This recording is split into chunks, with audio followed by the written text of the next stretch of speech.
खास थंडीच्या निमित्ताने इथे आज मी कोबी मंचुरियन तयार करून घेतलेला आहे। बघू शकाल इथे तुम्ही, अतिशय सुंदर झालेला आहे, डिलिशियस झालेला आहे, चवदार झालेला आहे। जरूर करून बघा।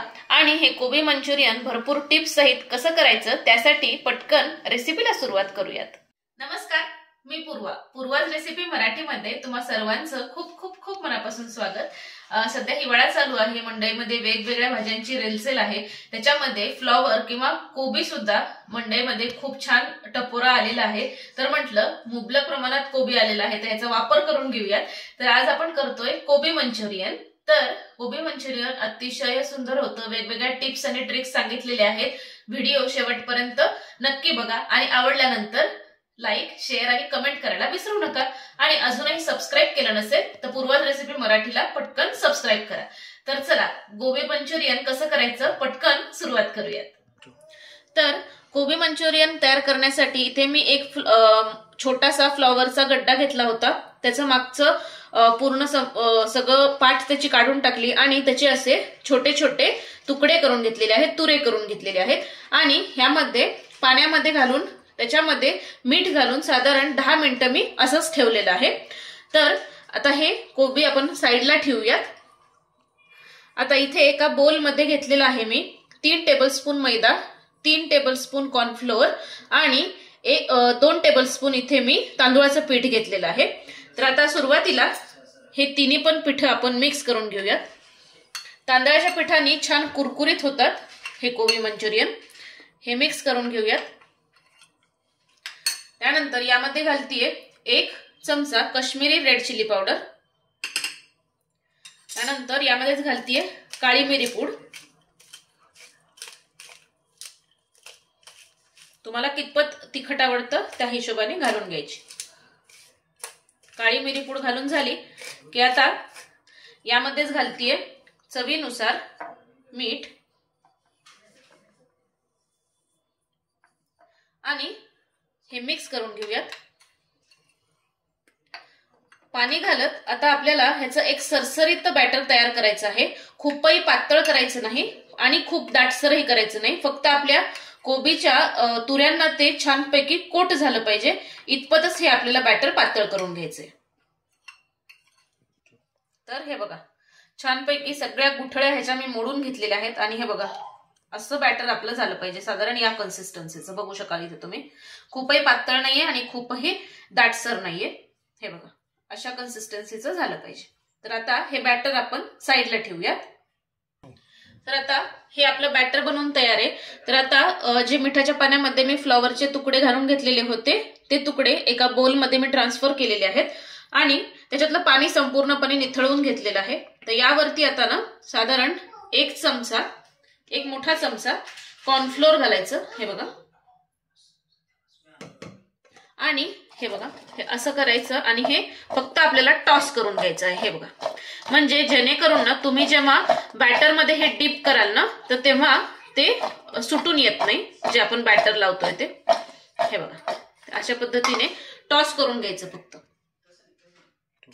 तर आता इथे बॅटर बनवून तयार आहे, फ्लॉवरचे तुरे देखील तयार आहेत। आता काय करायचं ना, हे बघा एक एक तुरा घ्यायचा आणि आपल्याला या बॅटर मध्ये घोळवून घ्यायचं आहे। हे बघा अशा पद्धतीने छानपैकी असा डिप करून घ्यायचा। आणि इथे मी कढईमध्ये तेल गरम व्हायला ठेवलेलं आहे। हे बघा आणि जेवढं आपल्याला तेल लागेल ना तेवढंच कढईत काढून घ्या, नाहीतर मग एक्सेस तेल खूप वाया जातं। हे बघा आता हे एक एक आपण या तेलामध्ये हे तुरे सोडून घेऊया। खूपही मी बॅटर लावलेलं नाहीये आणि मीडियम आचेवरती हे छानपैकी गोल्डन ब्राऊन कलर वरती आपल्याला हे तुरे छानपैकी तळून घ्यायचे आहेत। आता असे सर्व तुरे इथे मी तळून घेतलीये।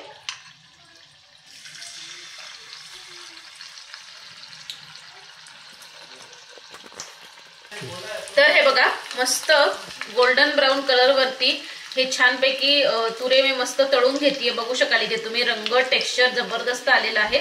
आता हे तळून झाले की एका जाळीवरती हे मी तुरे सगळे काढून घेणार आहे आणि अशाच पद्धतीने सर्व तुरे इथे तळून घेतलीये।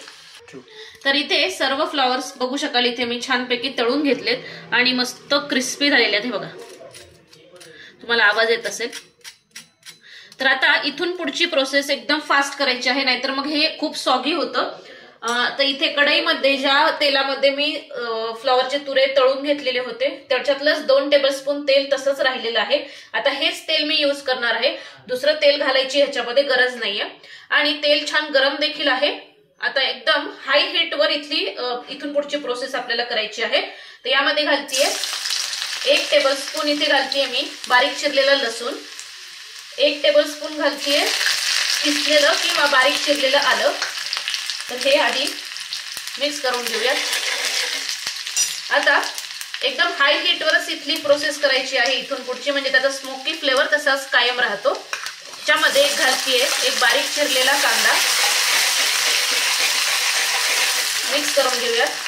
आता यामध्येच घालतीये कोथिंबीरीची देठं, म्हणजे त्याची चव खूप छान उतरते.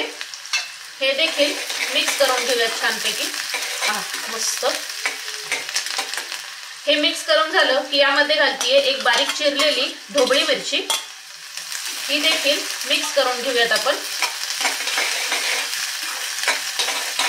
बेसिकली भाज्यांचा क्रंचीपणा गेला नाही पाहिजे, तो तसाच कायम राहिला पाहिजे, एवढं लक्षात ठेवा फक्त. त्यानंतर यामध्ये घालतीये आता बारीक चिरलेली कांद्याची पात, ही देखील मिक्स करून घेऊयात. जबरदस्त. त्यानंतर यामध्ये घालतीये बारीक चिरलेली कोथिंबीर, ही देखील मिक्स करून घेऊयात. आता यामध्ये घालायचं आहे साधारण अर्धा चमचा लाल तिखट. तुम्ही याच्याऐवजी हिरवी मिरची घातली तरी सुद्धा चालेल. त्यानंतर यामध्ये घालतीये आता सॉसेस घालणार आहे. तर इथे 1 मोठा चमचा सोया सॉस घालतीये. त्यानंतर यामध्ये घालतीये साधारण अर्धा चमचा टोमॅटो केचप. त्याच्यानंतर यामध्येच घालतीये शेजवान सॉस किंवा चिली सॉस साधारण 1 चमचा. आणि यामध्येच घालतीये रेड चिली सॉस. सॉसेस तुम्ही तुमच्या आवडीनुसार कमी जास्त केले तरी सुद्धा चालेल. तर अर्धा चमचा. तर आता हे छानपैकी मिक्स करून घेऊयात आधी. जबरदस्त सुवास येतोय, क्या बात आहे. आता हे जळू नये म्हणून थोडंसं 2 टेबलस्पून ह्याच्यामध्ये मी पाणी घालतीये आणि हे मिक्स करून घेऊयात छानपैकी. आता यामध्ये घालतीये चवीनुसार मीठ. मीठ बेतानीच घालायचं, कारण सोया सॉस मध्ये देखील किंवा सगळ्या सॉसेस मध्ये मीठ असतं. त्यानंतर यामध्ये घालतीये अर्धा चमचा साखर. साखर घालणं ऑप्शनल आहे, तुम्हाला हवं असेल तर घाला. तर हे एक साधारण 30 ते 40 सेकंद आपण मिक्स करून घेऊयात छानपैकी असं.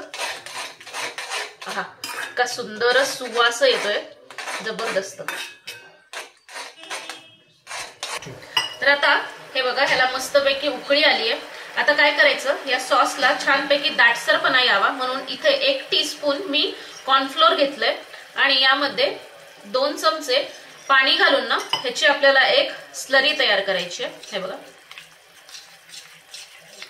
गुठळ्या नाही राहिल्या पाहिजेत आणि ही स्लरी आपल्याला यामध्ये घालून घ्यायची आहे आणि हे पटकन मिक्स करून घ्यायचं.